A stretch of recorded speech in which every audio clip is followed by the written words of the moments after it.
कब 5 बज जाती है। तो अब 5 बजे हमारा वक्त हो जाता है नमाज असर का। तो हम नमाज असर को अदा करने के लिए निकल जाते हैं। पहुंच जाओ। अब हमारी जैसे ही नमाज असर मुकम्मल होती है तो हम पहुंच जाते हैं बस स्टैंड सामान लेने। अब यहाँ से सामान लेकर हमें फिर घर पहुंचना पड़ता है। तो हम जैसे ही घर पहुंचते हैं तो वहाँ पे हमें पता चलता है कि पापा ने अभी चाय बनाई थी, तो हम चाय पी लेते हैं थोड़ी देर।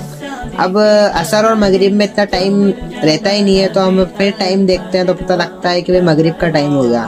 तो अब फिर हम गाड़ी लेके मगरिब के लिए रवाना हो जाते हैं और नमाज मगरिब को अदा करते हैं। अब हम जैसे ही नमाज मगरिब को अदा करते हैं तो फिर हमें जाना पड़ता है मार्केट, और मेन मार्केट से जो भी काम था, जो भी सामान था, वो लेकर हम आ जाते हैं वापस दुकान पर। अब जैसे हम दुकान पर आते हैं तो अब हमें इतना टाइम हो जाता है कि हमारे नमाज जो ईशा है उसका पूरा का पूरा वक्त निकल जाता है। तो अब हमें वो नमाज ईशा को घर पर ही अदा करनी पड़ती है। और इसके बाद अब हम जैसे नमाज ईशा अदा करते हैं तो हमें 9 बज जाती है, और 9 बजे से 10 बजे तक की ड्यूटी है मेरी दुकान पर।